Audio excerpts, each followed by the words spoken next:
Welcome to Law Talk Hub, your trusted companion in the world of law and justice. यहाँ हम सरल भाषा में समझाते हैं कानून की किताबें, ऐतिहासिक फैसले और संविधान की गहराइयाँ.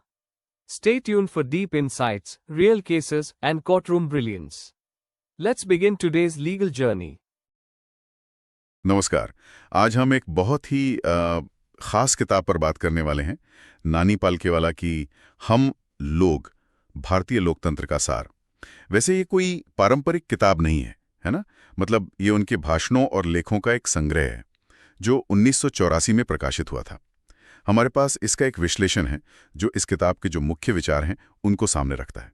तो आज कोशिश रहेगी कि इस विश्लेषण के जरिए समझें कि भाई पालकीवाला कौन थे और उनकी ये बातें आज के भारत के लिए, हमारे लोकतंत्र के लिए क्यों इतनी जरूरी हैं। हाँ बिल्कुल। और देखिए, नानी पालकीवाला का नाम तो मतलब भारत के सबसे प्रतिभाशाली, सबसे बड़े संवैधानिक वकीलों में आता है। खास तौर पर वो जो केशवानंद भारती मामला था, उसमें उनकी भूमिका तो ऐतिहासिक मानी जाती है। उसी केस ने तो संविधान के मूल ढांचे, मतलब बेसिक स्ट्रक्चर का सिद्धांत स्थापित किया था।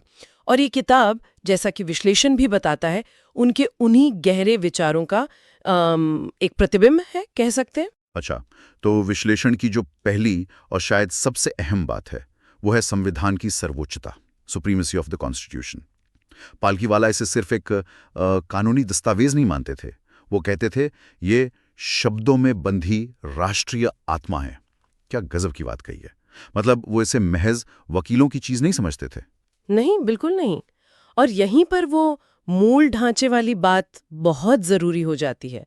पालकीवाला बहुत साफ तौर पर कहते थे, और विश्लेषण भी यही दिखाता है कि संसद सर्वोच्च नहीं है।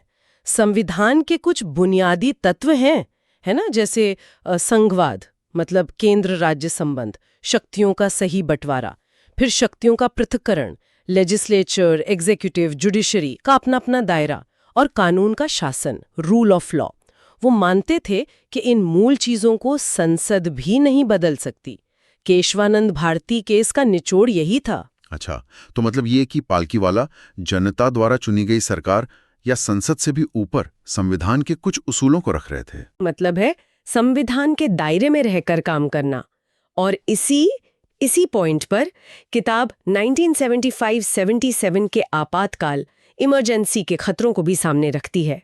विश्लेषण हमें याद दिलाता है कि कैसे उस समय मौलिक अधिकार सस्पेंड कर दिए गए थे और कैसे लोकतंत्र को खत्म करने की कोशिश हुई थी। हाँ, वो दौर तो बहुत मुश्किल था और पालकीवाला ने इन मुश्किल गंभीर बातों को भी, जैसा विश्लेषण में भी जिक्र है, बहुत सीधी सरल भाषा में समझाया था। ये भी उनकी एक खासियत थी कि जटिल कानूनी मुद्दे भी आम आदमी तक पहुंच जाते थे। बिल्कुल सही कहा। वो इमरजेंसी को सत्ता के दुरुपयोग का एक बड़ा उदाहरण मानते थे, और यहीं पर वो एक स्वतंत्र, एक निडर न्यायपालिका की भूमिका पर बहुत जोर देते हैं। वो न्यायपालिका को संविधान का प्रहरी या गार्डियन कहते थे। और विश्लेषण ये भी बताता है कि पालकीवाला न्यायपालिका पर जो बाहरी दबाव आते हैं उनको लेकर कितने चिंतित थे। विश्लेषण में एक और चिंता की बात सामने आती है, वो है सार्वजनिक जीवन में नैतिकता का गिरता स्तर और राजनीतिक संस्कृति का पतन। मतलब पालकीवाला संसद में बहस के गिरते स्तर पर या बढ़ते राजनीतिक भ्रष्टाचार पर, और खासकर अज्ञानी लोक लुभावनावाद, मतलब ऐसा पॉपुलिज्म जो तथ्यों पर आधारित न हो, उसकी तीखी आलोचना करते थे। हाँ, और ये बिंदु आज भी मतलब काफी प्रासंगिक है, बहुत ज्यादा। स्रोत यही कहता है कि किताब की जो चेतावनियां थीं, जैसे कार्यपालिका का बढ़ता दायरा, है ना, एग्जीक्यूटिव का जरूरत से ज्यादा शक्तिशाली होना, या फिर न्यायपालिका का कमजोर होना या उस पर दबाव आना, और सिर्फ लोकप्रियता के लिए कानून बनाना, ये सब आज भी हमें सच होता दिख रहा है। इसीलिए ये किताब, वो कहते हैं ना, सिर्फ वकीलों या छात्रों के लिए नहीं है, ये हर नागरिक के लिए एक नैतिक दिशा सूचक है, एक मॉरल कंपास। सही बात है। यानी ये किताब सिर्फ इतिहास नहीं है, बल्कि आज के लिए भी एक आईना है। बिल्कुल।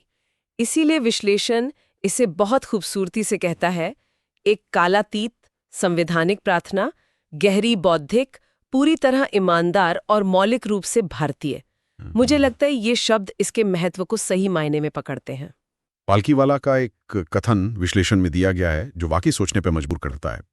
वो कहते हैं, किसी लोकतंत्र पर सबसे बड़ी विपत्ति सैन्य तख्तापलट नहीं, बल्कि सार्वजनिक विवेक का पतन है। पतन ऑफ पब्लिक कॉन्शियसनेस। ये बहुत गहरी बात है और यही सवाल शायद आज हमारे सामने खड़ा है ना?